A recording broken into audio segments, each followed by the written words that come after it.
Antes que os montes nascessem e se formassem, a terra e o mundo, de eternidade a eternidade, tu és Deus. Você vê que ele começa a refletir sobre o tempo. E ele diz assim: Senhor, o Senhor é eterno. Antes que existisse tudo isso, e depois de tudo isso, o Senhor será. Então ele começa a descrever. Ele vai falar sobre o templo, sobre os ciclos, mas ele diz: o Senhor está acima de tudo isso, né? Descreve a eternidade de Deus. Versículo 3 a 6. Tu reduzes o homem ao pó e dizes: tornar filho dos homens. Pois 1000 anos aos teus olhos são como o dia de ontem que se foi e como a vigília da noite. Tu os arrastas na torrente, são como um sono, como a relva que floresce de madrugada viceja e floresce, à tarde murcha e seca. Tu reduzes o homem ao pó. Ou seja, o Senhor nos fez do pó e diante de Deus somos reduzidos ao pó, como consequência do nosso pecado. Aí ele diz assim: tomai filho dos homens, ou seja, tornai filhos dos homens. O Senhor nos fez, Deus entrou no tempo, em Cristo Jesus, né? Jesus se tornou homem e entrou na história do tempo. Mas por que a palavra de Deus diz que Jesus, ele morreu antes da fundação do mundo? Se ele morreu no ano 33, digamos assim, por volta de 33. Ele morreu aqui, mas a Bíblia diz que ele morreu antes da fundação do mundo. Porque, na verdade, a esfera de Deus é a eternidade, é fora do tempo. Ele entrou no tempo, mas quando ele sai, já tudo aconteceu. É por isso que quando a gente sair dessa esfera, né, dessa dimensão, tudo já vai ser concluído. Já pensou que lindo? Né? Então, ele começa a descrever isso. E ele diz assim, olha, tu os arrastas, os homens, né, na torrente, são como um sono, como a relva que floresce de madrugada floresce, né, e viceja, e à tarde murcha e seca. Ou seja, diante de Deus e da sua eternidade, nós somos pó, né? A gente passa, a nossa vida é como um piscar de olhos, né? Tão rápido que passa. Quando você é mais jovem, você não pensa muito no tempo. Você vai passando o tempo, você vai analisando o tempo. E a obra de Deus na nossa vida através do tempo. É por isso que é tão importante as gerações estarem juntos, para aprendermos uns com os outros, né? As diversas fases da vida, porque a gente adquire sabedoria, né? Por exemplo, eu vejo meu pai, que está com 90 anos, que viveu tanta coisa, né? E ele descreve as coisas. Eu tenho 60, a Érica tem 30, meu neto tem... São muitas gerações que veem o tempo e a vida de maneira diferente. E a gente pode comunicar sabedoria. É por isso que eu insisto para as mais novas estarem aqui com a gente, né? Porque elas vão aprender, assim como a gente precisa das mais velhas. São pessoas que já passaram mais experiências que a gente e sempre nos ensina. Mas o tempo funciona dessa forma para nós. Agora ele continua dizendo no Salmo 90, de 7 a 8. Pois somos consumidos pela tua ira e pelo teu furor conturbados. Diante de ti puseste as nossas iniquidades e sob a luz do teu rosto os nossos pecados ocultos. Aqui ele fala primeiro da fragilidade, ele põe um olhar, né, a eternidade de Deus e coloca um olhar no homem, descrevendo a fragilidade e a pecaminosidade do homem. E ele volta a analisar o tempo. Ele diz assim, do 9 ao 12. Pois todos os nossos dias se passam na tua ira. Acabam-se os nossos anos como um breve pensamento. Olha que coisa linda. Os dias da nossa vida sobem a 70 anos ou, em havendo vigor, a 80. Neste caso, o melhor deles é canseira e enfado, porque tudo passa rapidamente e nós voamos.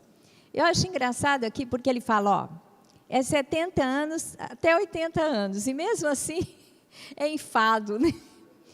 E fadiga, mas ele viveu 120, gente. Ele não viveu 80, ele com 80 anos, ele estava assumindo o povo, a liderança de um povo para mais 40 anos no deserto. Ele deve ter sentido isso na pele. Embora Deus tenha sustentado a vida dele, como eu li hoje na pregação, Deus sustentou o povo 40 anos no deserto, e os pés não incharam. Você imagina 40 anos andando no deserto, gente, eu já estou com o meu pé aqui, que eu estou ficando muito tempo, ali estou lembrando do meu pé que está doendo, que eu já fiquei muito tempo em pé. Você já imagina 40 anos andando, o pé não inchar. Eu fico imaginando, porque o meu pé incha pra caramba quando eu tenho que ficar em pé. Na areia, não, e não tinha esses tênis que tem hoje. Provavelmente era um soladinho assim, ó. Horrível. Então, os pés não incharam. As vestes não ficaram gastas. Eles puseram uma veste e ficaram 40 anos com ela. Você já imaginou? Porque quando a Bíblia descreve que a gente não pode pôr remendo novo em tecido velho, é porque antigamente, não é como hoje que a gente tem várias roupas, lava, cada dia põe uma. Não, a pessoa punha uma e ela tinha, às vezes, uma ou duas diferentes para ocasiões especiais. Ela ficava com aquilo o tempo todo. Então, a roupa realmente, como é que se diz? Ela tornava cada fina e tecido ia desgastando no próprio corpo. É por isso que fala que não pode pôr remendo novo num tecido velho, porque a gente nunca chega a ficar velha as nossas vestes, porque as vestes envelhecem. Eu sei o que é isso com os meus pijamas, porque pijama eu não tenho coragem de dar até rasgar. Estou falando sério. A Cecília fala para mim, fala, pastora, mas agora tem que dar, porque agora rasgou, porque, sem brincadeira, eu uso tanto, porque a coisa mais gostosa é tecido gasto, fica mole. Não é? E pijama velho é o que há de bom na vida, gente. Então, eu gosto de ter roupa nova, mas pijama não. Pijama tem que ser cada vez mais velho. E lá, só para falar que no deserto, não desgastou a veste, 40 anos.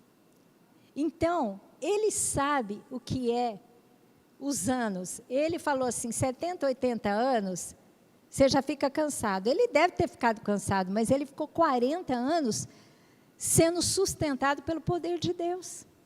Você já imaginou? Porque ele deve ter sentido isso. Porque se ele descreveu que 70, 80 anos já é enfado, né? Como é que é enfado e que mais? E canseira, você imagina como ele estava cansado. Ele assumiu com 80 aquele povo. Tanto é que ele estava cansado, que lembra Jeto, o seu sogro, quando chegou, deu uma dica para ele, que ele tinha que levantar líderes sobre o povo. Então, ele foi levantando líderes a cada 100, a cada certos números. Ele foi trazendo, foi formando uma equipe, né? Para poder cuidar do povo. Então, ele sabia o que era isso. No entanto, e a gente sabe o que é isso, né? Com os anos que vêm. Mas Deus nos sustenta, como sustentou ele mais 40 anos. Então, ele está dizendo isso porque ele viveu os 40 anos, provavelmente com canseira, com enfado, mas quis viver e quis entrar na terra. Porque quando Deus levou ele com 120, ele não queria ir, não.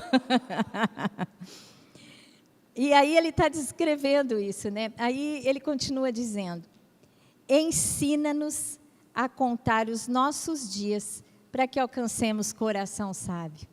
Ou seja, todo o tempo da nossa vida nos traz uma lição.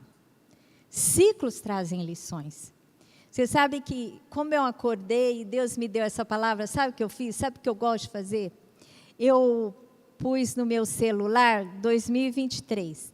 Aí eu fui vendo todas as minhas fotos de 2023. Eu te aconselho a fazer isso. Tanta coisa que eu vivi, tanta coisa que eu fiz em 2023, eu falei, gente, nem lembrava de parte disso. Agora a gente passou uns dias com o Joel, com a Silvia, com o Milton, com a Niara, que são pastores nossos amigos, e a gente conversando, o Joel falou assim, a gente esteve juntos em maio, né, que foi o aniversário do Lamartine, eles vieram e estiveram com a gente. Você sabe que eu tinha esquecido que eles estiveram com a gente em maio? Que a gente vive tanta coisa que às vezes a gente esquece, né?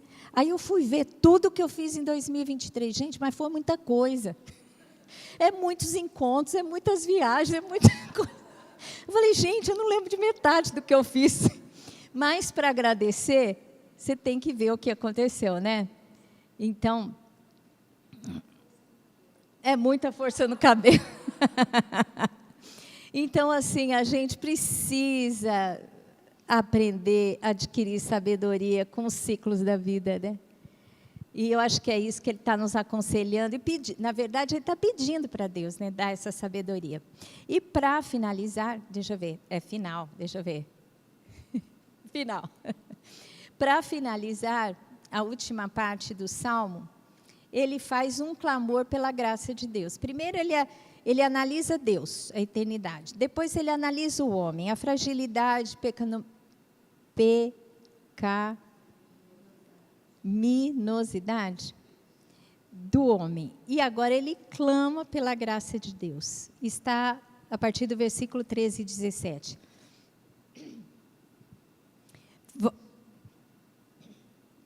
Volta-te, Senhor, até quando?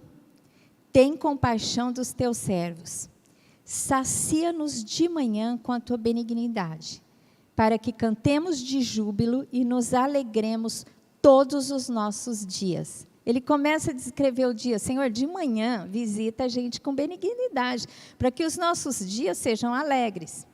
Alegra-nos por tantos dias quanto nos tem afligido, por tantos anos quanto suportamos a adversidade. O que ele está dizendo? É normal a gente passar por dias maus e dias bons, mas ele está clamando por dias bons. Senhor, me livra dos maus. E a gente tem que pedir também isso, né? Aos teus servos apareçam as tuas obras, e aos teus filhos a tua glória. Ou seja, nós vamos olhar e vamos ver o que o Senhor fez. Então faça, né? Nós queremos observar os teus feitos e a tua glória sendo revelada. Seja sobre nós a graça do Senhor, nosso Deus. Confirma sobre nós as obras das nossas mãos.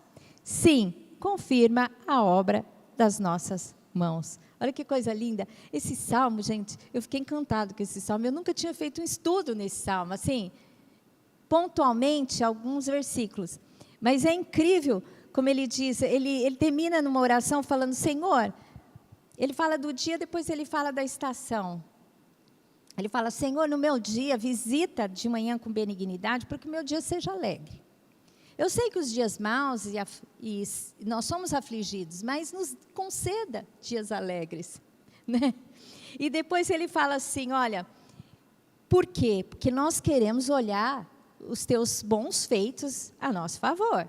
Nós queremos contemplar a sua glória, né? Faça, Senhor, estamos esperando.